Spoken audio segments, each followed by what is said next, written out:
बिस्मिल्लाहिर्रहमानिर्रहीम, अस्सलाम वालेकुम। दोस्तों, आज की वीडियो में हम फतेह 2 मल्टीपल लॉन्च रॉकेट सिस्टम के मुताल्लिक बात करते हुए ये जानने की कोशिश करेंगे कि JF-17 थंडर क्यों वर्ल्ड डिफेंस शो में शिरकत कर रहा है और अमेरिका तकबील करीब में किन शराइत के तहत तुर्किया को F-35 फराहम कर सकता है। लेकिन मजीद आगे बढ़ने से पहले हाज़िर मामूल आपसे गुजारिश है कि हमारा यूट्यूब चैनल सब्सक्राइब करें और इस वीडियो को अपने दोस्तों और रिश्तेदारों के साथ शेयर करते हुए कमेंट सेक्शन में हमारे कंटेंट या टॉपिक के मुताल्लिक अपनी कीमती राय से हमें ज़रूर आगाह करें। शुक्रिया। सबसे पहले बात करते हैं फतेह 2 मल्टीपल लॉन्च रॉकेट सिस्टम की। तो ये पाकिस्तान के पास पहले से मौजूद फतेह 1 का अपग्रेडेड वर्जन है और हालिया दिनों में गेट्स की जानिब से जारी करदा वीडियो के मुताबिक पाकिस्तान ने इस सिस्टम का कामयाब तजुर्बा किया है। इसमें मौजूद rocket state of the art technology से लैस है और अपने जदीद नेविगेशन सिस्टम के बाइस खास किस्म की ट्रैजेक्टरी फॉलो करता है। अगरचे इसकी रेंज के हवाले से अभी तक कोई कंफर्मेशन मंजर आम पर नहीं आई, लेकिन मुख्तलिफ रिपोर्ट्स के मुताबिक ये 400 किलोमीटर तक अपने अहदाफ को 150 किलोग्राम वजनी वारहेड की मदद से निशाना बना सकता है। अब यहाँ ये सवाल पैदा होता है कि पाकिस्तान के पास तो पहले ही शॉर्ट रेंज बैलिस्टिक मिसाइल्स मौजूद हैं जो कि न्यूक्लियर हमला करने की सलाहियत रखते हैं, तो फिर पाकिस्तान को मल्टीपल लॉन्च रॉकेट सिस्टम्स की क्या ज़रूरत है। तो दोस्तों, पाकिस्तान ने इसे ख़ास तौर पर एक्सपोर्ट पर्पसेस के लिए डिज़ाइन एंड डेवलप किया है, लेकिन ज़रूरत पड़ने पर इसे हमसायों के खिलाफ भी इस्तेमाल किया जा सकता है। भारत इस वक्त कोल्ड स्टार्ट डॉक्ट्राइन पर काम कर रहा है और इसका मकसद पाकिस्तान पर अचानक हमला करते हुए पाकिस्तान को 2 हिस्सों में तकसीम करना है। इस प्लान के तहत भारत ने लाइन ऑफ कंट्रोल के करीब एमुनेशन डिपो तामीर किए हैं और इनमें लगातार असलाहा जमा करता जा रहा है। इन हालात में अगर कभी भारत के साथ जंग होती है तो फिर फतेह 2 जैसे multiple launch rocket systems Pakistan के दिफा में अहम किरदार अदा करेंगे, क्योंकि इनको ज़रूरत पड़ने पर मुख्तलिफ अक़साम के स्ट्रेटेजिक टारगेट्स मसलन military bases, runways, logistic hubs और एमुनेशन डेपोज वगैरह को निशाना बनाने के लिए इस्तेमाल किया जाएगा। यहाँ एक अहम चीज़ भारतीय long range air defence system बिलखसूस S-400 है। तो दोस्तों, याद रहे कि फतेह 2 को इस तरह डेवलप किया गया है कि ये S-400 को निशाना बना सकता है। यहाँ ये बताना इंतहाई ज़रूरी है कि रशिया यूक्रेन जंग के दौरान यूक्रेनी अफवाज ने फतेह 2 की तरह की मल्टीपल लॉन्च रॉकेट सिस्टम इस्तेमाल करते हुए मल्टीपल टाइम्स S-400 का शिकार किया है। दोस्तों, इन तमाम सलाहियतों के बावजूद फतेह 2 का बड़ा फ़ायदा इसकी लो ऑपरेशनल कॉस्ट है, जो कि शॉर्ट रेंज बैलिस्टिक मिसाइल्स की निस्बत बहुत कम है। लेकिन जहां एक जानिब बैलिस्टिक मिसाइल्स न्यूक्लियर हमला करने की सलाहियत से लैस होते हैं, तो वहीं दूसरी जानिब मल्टीपल लॉन्च रॉकेट सिस्टम्स को सिर्फ रवायती हमले के दौरान इस्तेमाल किया जा सकता है।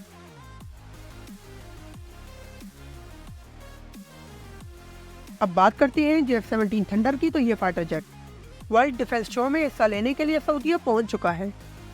याद रहे कि ये सऊदी अरब के ज़ेरे तमाम WDS का दूसरा एडिशन है और इसमें सऊदी हॉक्स और JF-17 थंडर डेमो टीम के अलावा चाइनीज़ अगस्त 1 भी अपने J-10 समेत शिरकत करते हुए 4 से 8 फरवरी तक डेली एरोबैटिक्स डिस्प्ले में हिस्सा लेंगे। दोस्तों, पाक फ़िज़ाइया लगातार अपने JF-17 थंडर को एक्सरसाइजेस और एग्जीबिशंस में भेजती रहती है और इसका मकसद इस फाइटर जेट की कॉम्बैट कैपेबिलिटीज़ को वाज़े करते हुए पोटेंशियल बायर्स की तवज्जो हासिल करना है, क्योंकि पाकिस्तान JF-17 को ऐसी एयर फोर्सेस के सामने एग्रेसिवली पिच कर रहा है जो अपने पुराने होते फाइटर जेट्स को रिप्लेस करना चाहती हैं। याद रहे कि पाक फ़िज़ाइया में इस वक्त 180 के करीब JF-17 शामिल हैं, जिनमें JF-17 block 1, 2, JF-17 dual seat variant और JF-17 ब्लॉक 3 शामिल हैं। हम JF-17 थंडर के वेरिएंट्स और स्पेसिफिकेशंस पर एक तफसीली वीडियो बना चुके हैं, जिसे आप ऊपर आई के बटन पर क्लिक करके या फिर हमारा यूट्यूब चैनल विजिट करके देख सकते हैं। आखिर में बात करते हैं F-35 की। तो दोस्तों, American deputy state of secretary ने यह बयान दिया है कि अगर तुर्की S-400 एयर डिफेंस सिस्टम का मसला हल कर लेता है तो फिर अंकारा दोबारा F-35 stealth fighter jet programme में शमूलियत इख्तियार कर सकता है। याद रहे कि तुर्की F-35 प्रोग्राम के फ़िज़ाई मेंबर्स में से एक है और इस फाइटर जेट की डेवलपमेंट के लिए तकरीबन $1.6 बिलियन के फंड फराहम कर चुका है। रिपोर्ट्स के मुताबिक तुर्की ने इब्तदाई तौर पर 30 अदद F-35 तैयारी ऑर्डर किए थे, लेकिन जब पुर्तगाल ने रशियन S-400 के लिए मुआहिदा तय किया तो अमेरिका ने SARTSA ایکٹ کے تحت ترکی کو F-35 پروگرام سے باہر نکالتے ہوئے اسٹیلتھ فائٹر جیٹ دینے سے مکمل انکار کر دیا۔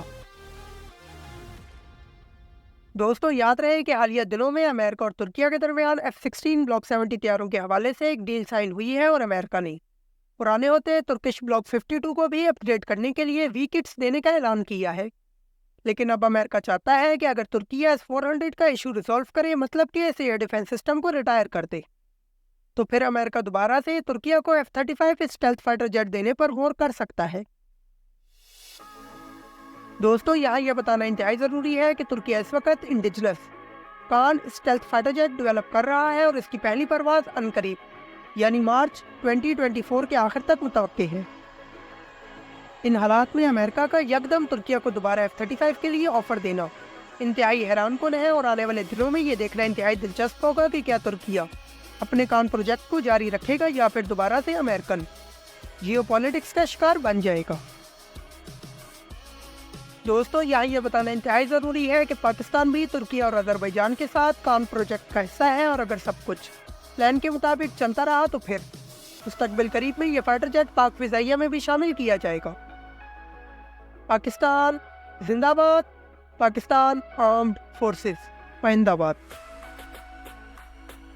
دوستو ابھی کے لیے اتنا ہی، لیکن جاتے جاتے آپ سے گزارش ہے کہ ہمارے یوٹیوب چینل سبسکرائب کریں اور اس ویڈیو کو اپنے دوستوں اور رشتہ داروں کے ساتھ شیئر کرتے ہوئے کمنٹ سیکشن میں ہمارے کانٹینٹ یا ٹاپک کے متعلق اپنی قیمتی رائے سے ہمیں ضرور آگاہ کریں۔